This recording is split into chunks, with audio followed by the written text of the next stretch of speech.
Bonjour à toutes, bonjour à tous, bienvenue pour cette nouvelle leçon d'histoire consacrée à l'échelon continental de gouvernance. Je vous proposais donc de commencer le Grand B qui couvrait la période qui allait de 1957, date de la signature des traités de Rome, jusqu'en 1986, on verra pourquoi 1986. Donc cette trentaine d'années et bien durant laquelle la construction européenne certes va se poursuivre, mais sur des bases avant tout économiques, d'où le titre de ce grand B, l'Europe politique, un idéal lointain, et avec la problématique qui allait avec. Pourquoi peut-on dire de la construction européenne qu'elle suit, je cite, une politique de petits pas? Alors, pour répondre à cette problématique, une série de questions qui portaient sur des documents. La première question portait sur un texte du général de Gaulle, euh, dont on pourrait dire, on dirait de lui aujourd'hui que c'est plutôt un eurosceptique. Ce n'était pas un Européen convaincu, du moins au début, d'où ce texte d'ailleurs, qui met en avant des arguments, alors non pas contre la construction européenne, mais contre l'Europe, contre une forme de construction supranationale. Souvenez-vous, c'est la vision de la construction européenne qu'ont les fédéralistes notamment. Le général de Gaulle n'était pas un fédéraliste, au contraire, il était même opposé à toute construction fédérale. Alors pourquoi? Eh bien, il donne quelques arguments dans ce document. Alors la première, c'est qu'il pense que une Europe fédérale serait ingouvernable. Il le dit, donc il y a un aspect pragmatique. Lorsqu'il dit déjà est-ce que le peuple français, le peuple allemand, le peuple italien, le peuple belge, le peuple luxembourgeois songeraient à se soumettre à des lois que voteraient des députés étrangers dès lors que ces lois iraient à l'encontre de leur volonté profonde? Donc deux dangers d'après lui là dans cette Europe fédérale. La première, c'est un aspect un petit peu ingouvernable dans la pratique.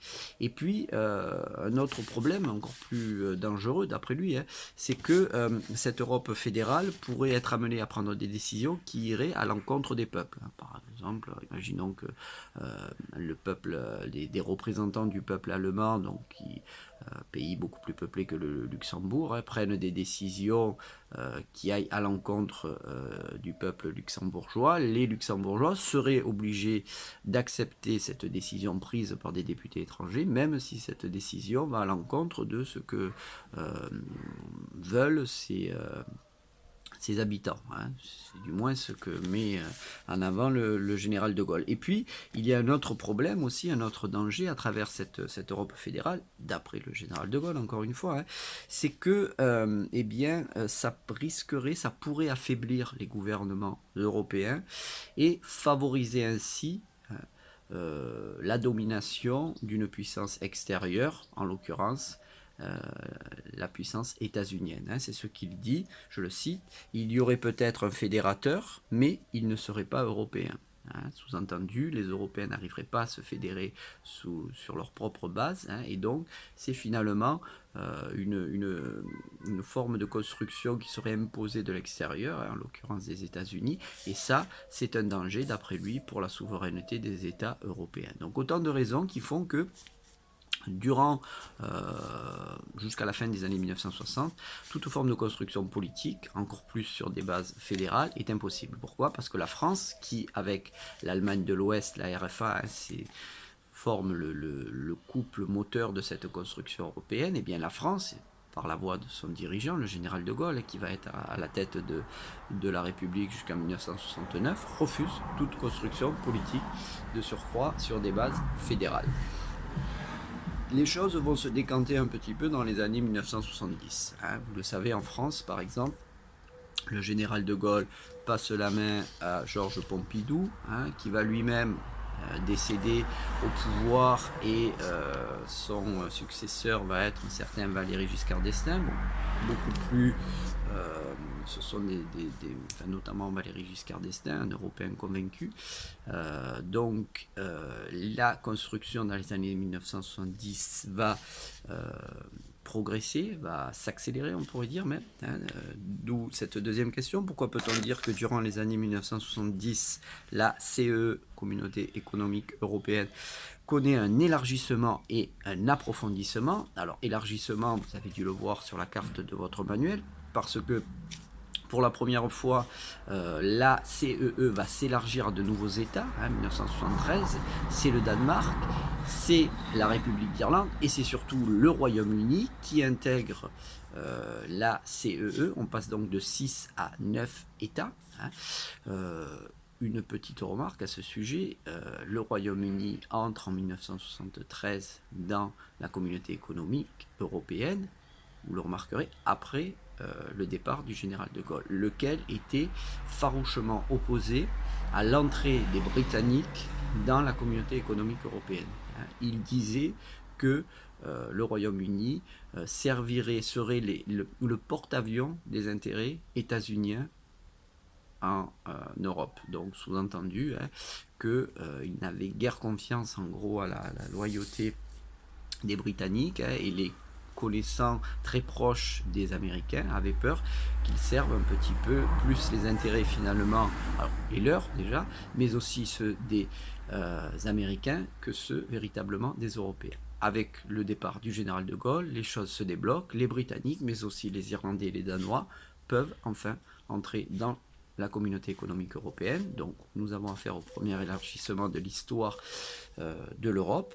Et puis un approfondissement aussi parce que en 1979, pour la première fois, les députés du Parlement européen vont être élus au suffrage universel direct.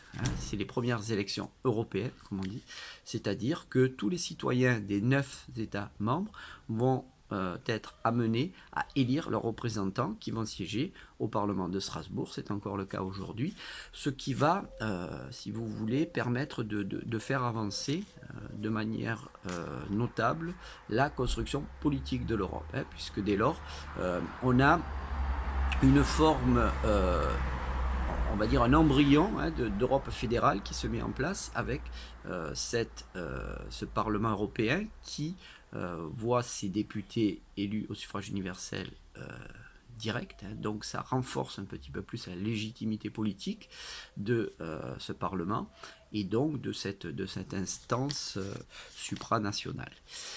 Donc les années 70, on pourrait dire, sont une décennie où les choses vont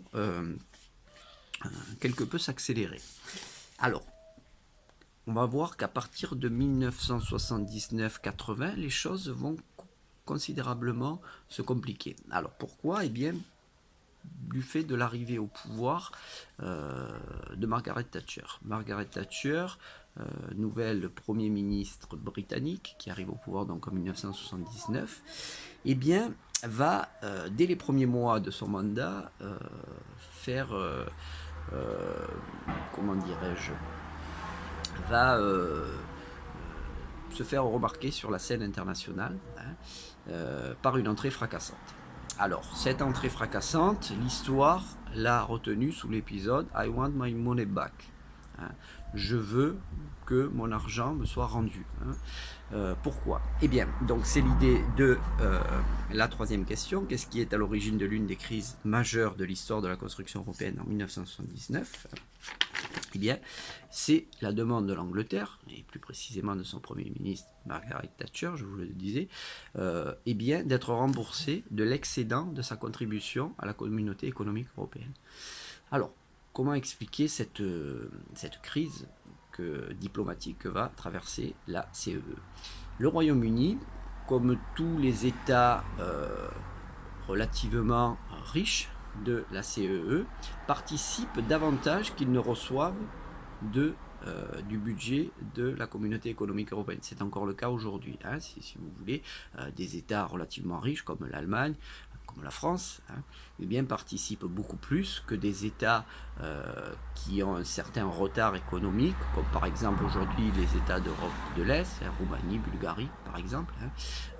Eh bien, donc les États riches participent plus au pot commun et en retour, eh bien, reçoivent moins. hein, proportionnellement à ce qu'il donne. Bon, donc on pourrait dire c'est un principe de solidarité internationale, européen, hein, qui est aussi, hein, d'après les pères fondateurs de l'Europe, une des valeurs qui a été portée par les, les, les initiateurs de cette construction européenne. Eh bien, cette solidarité, Margaret Thatcher, qui est une libérale convaincue, a du mal à la concevoir. Hein. Elle le considère que, eh bien, comme un petit peu dans les affaires, hein, eh bien, il doit y avoir un retour sur investissement. Hein. C'est-à-dire que si le Royaume-Uni eh bien, participe à un tel niveau financier, il doit y avoir en retour un équivalent. Hein. Elle ne doit pas être perdante, économiquement parlant. Hein. Et donc, ça va contribuer à une des plus graves crises de la construction européenne, qui va donc bouleverser un petit peu les rapports entre ces États membres qui jusqu'alors étaient relativement cordiaux, hein, qui fonctionnaient au consensus. Là, il y a clairement opposition, hein, entre d'un côté cette demande du Royaume-Uni et de l'autre, hein, la position notamment des Français et des Allemands qui, dans un premier temps, refuse cette demande faite par Margaret Thatcher, mais Margaret Thatcher ne va pas lâcher. Elle ne va pas lâcher et elle va finir par obtenir gain de cause, donc en 1984, soit 5 ans plus tard. Hein, ça répond à la 4e question, combien d'années dure cette crise? Eh bien, plus de 5 ans. Hein, et ce n'est qu'en 1984 que les Européens, notamment les Français et les Allemands, eh bien, acceptent les doléances, pas dire les revendications, de Margaret Thatcher. Les Britanniques vont voir leur participation financière diminuer. Ce qui va mettre un terme à cette crise, mais en même temps qui va, une fois de plus, révéler les fragilités de cette construction européenne, hein, les failles, on pourrait dire, et qui vont, en plus, dans les années 80, être renforcées par un nouvel élargissement, hein, qui a lieu donc en 1986. C'est l'arrivée de 3 nouveaux États.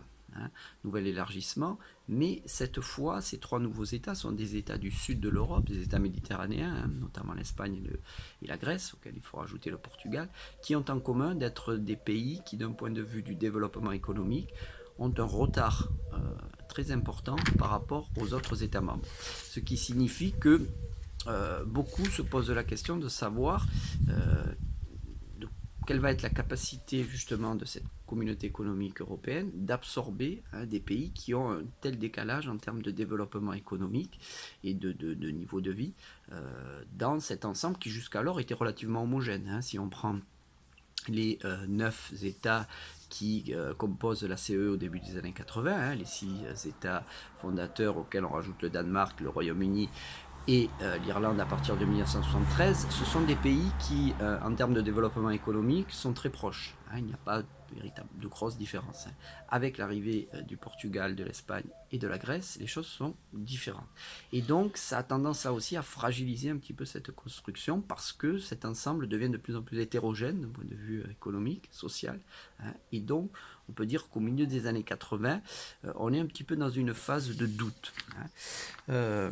Donc, d'où la 5e question, hein, l'arrivée d'un nouveau personnage qui va jouer un rôle très important dans cette construction européenne. C'est un Français, Jacques Delors.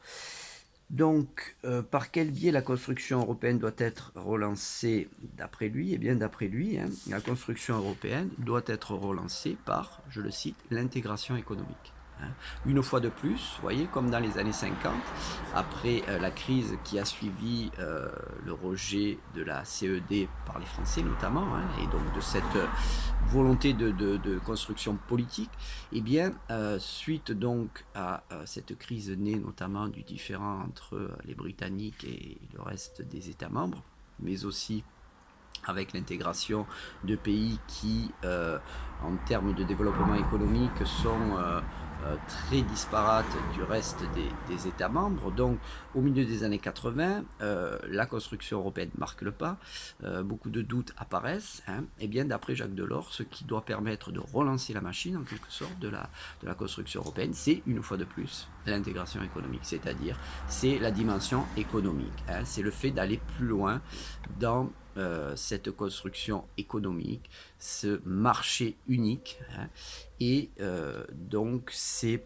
ce qui va permettre, une nouvelle fois, de donner un second souffle à la construction européenne à partir de la fin des années 1980. Dernière question, quel a été le principal obstacle à son action? Eh bien, toujours la même, j'ai envie de dire, Margaret Thatcher, qui est opposée à une construction européenne qui irait trop loin et qui remettrait en cause la souveraineté du Royaume-Uni.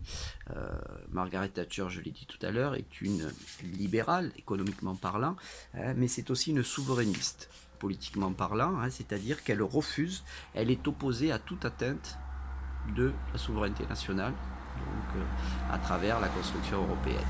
Donc, elle va, durant toutes les années, les années 80, se révéler être, on pourrait dire, un caillou dans la chaussure des États membres de la communauté économique européenne. Voilà où on en est à la fin des années 1980. En même temps, donc, la fin des années 1980, ce qui va permettre aussi de relancer, je vous l'ai dit, c'est l'intervention de l'action de Jacques Delors, qui va notamment être à l'origine, avec d'autres, notamment les Allemands, d'un autre traité qui va permettre d'aller plus loin dans la construction économique. Il s'agit de l'acte unique européen. L'acte unique européen qui va être signé par les États membres en 1986, le fameux second souffle dont je vous disais tout à l'heure, qui permet à la construction européenne de repartir, mais encore une fois sur des bases purement économiques. La construction politique est à l'arrêt. On ne parle même pas de construction sociale. Elle est, je dirais, reportée à un avenir plus ou moins lointain. Donc voilà la situation à la fin des années 1980.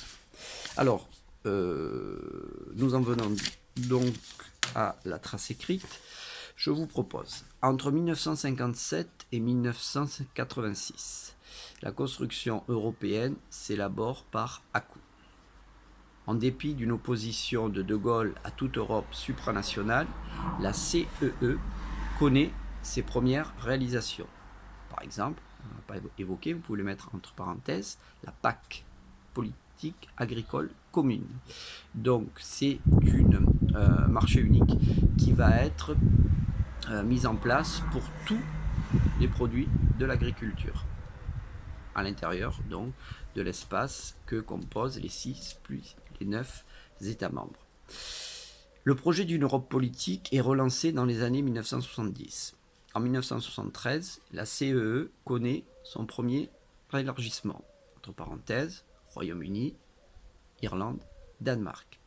Puis un approfondissement, donc création du moins élection précisée entre parenthèses des députés du Parlement européen au suffrage universel direct en 1979. Fermez la parenthèse, point à la ligne.